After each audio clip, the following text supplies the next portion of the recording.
আমরা ঐক্যবদ্ধ হয়েছি, সকলে মিলে ঐক্যবদ্ধ হয়েছি। এই ঐক্যবদ্ধতা আমাদের ইলেকশন পর্যন্ত জারি রাখতে হবে, কারণ আমাদের এই 5টি আসনে আমরা যারা কাউন্সিলর ভাইরা এখানে আছি, আমরা সকলেই জানি যে আগামী ফেব্রুয়ারির প্রথম সপ্তাহে নির্বাচন হতে যাচ্ছে।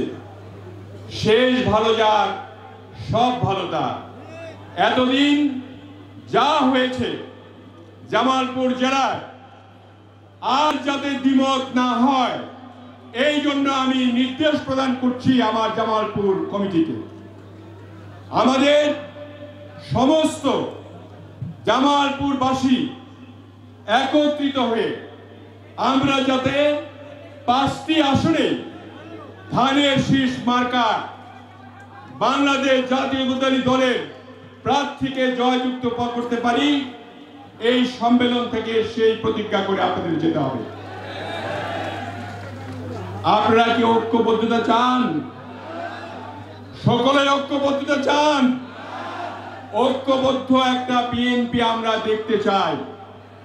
আমি আপনাদের অনুরোধ করতে চাই যে কোনো ধরনের, যে কোনো উপজেলায় বা পৌরসভায় যদি কোনো কোন্দল থাকে, আল্লাহর হস্তে দয়া করে আপনারা এটা নিরসন করে আগামী নির্বাচনের জন্য প্রস্তুতি নিন, এবং নির্বাচন হলে বিএনপি ইনশাল্লাহ ক্ষমতায় আসবে এবং বিএনপি নেতৃত্ব দিবে আমাদের ভারপ্রাপ্ত চেয়ারম্যান জনাব তারেক রহমান।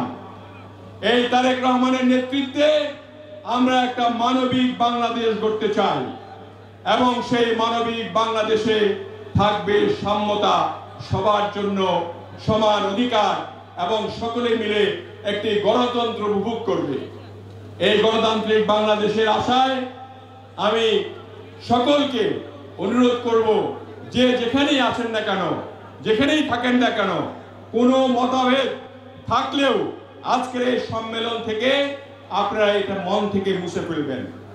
আমাদের এখানে আমরা অনেক চেষ্টা করে ইনশাল্লাহ একত্রিত করেছি, এবং মামুন সাহেব সুন্দর বর্ণনা দিয়েছেন। এই মামুন সাহেবের বর্ণনায় আপনারা সবই বুঝতে পেরেছেন।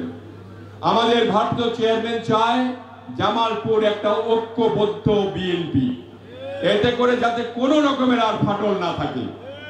এখানে ক্ষুদ্র স্বার্থের জন্য কেউ কাজ করলে তার বিরুদ্ধে তিনি ব্যবস্থা গ্রহণ করবেন, এই বলে তিনি হুঁশিয়ারিও করেছেন। কাজেই আমরা ঐক্যবদ্ধ থাকি, ঐক্যবদ্ধ আছি ইনশাল্লাহ। আজকে থেকে আমরা মনে করি যে শামীম তালুকদার এবং মামুন আবারও আজকে নির্বাচিত হবে প্রেসিডেন্ট এবং সেক্রেটারি হিসেবে। আমরা ইনশাল্লাহ এদের নেতৃত্বে সমস্ত জামালপুরে ঐক্যবদ্ধভাবে আমরা ইউনিয়ন থেকে আরম্ভ করে উপজেলা, পৌর সকলে ঐক্যবদ্ধ থেকে এই জামালপুরকে সালাম তালুকদারের জামালপুর করে তুলব ইনশাআল্লাহ। এই হোক আজকের প্রত্যাশা। আমাদের সকলের জন্য রইল অনেক ভালোবাসা, আমাদের জামালপুরবাসীর জন্য ভালোবাসা, এবং যারা আজকে এখানে উপস্থিত হয়েছেন সালাম তালুকদার সাহেবের তনয়া সহ আমাদের অন্যান্য নেতৃবৃন্দ সকলকে আমার শ্রদ্ধা জানিয়ে, ভালোবাসা জানিয়ে, আমি অতিথিবৃন্দকে আমি সালাম জানিয়ে আমার বক্তব্য শেষ করলাম। বক্সিগঞ্জ দেওয়ানগঞ্জ থেকে অনেক কষ্ট করে, শুধু বক্সিগঞ্জ দেওয়ানগঞ্জে নয়, সে সকল 15টি ইউনিট বক্সিগঞ্জ, ইসলামপুর, দেওয়ানগঞ্জ, মানন্দ, মাদারগঞ্জ, সরিষাবাড়ি, জামালপুর সকলে মিলে আমরা এখানে এটাকে উৎসব মুখর করলাম। আমাদের কথা ছিল যে উৎসব মুখর একটা সম্মেলন করব, ইনশাআল্লাহ আমরা সাকসেসফুল হয়েছি। উৎসব মুখর এই অনুষ্ঠানটি দেখতে চেয়েছিলেন আমাদের ভারপ্রাপ্ত চেয়ারম্যান জনাব তারেক রহমান।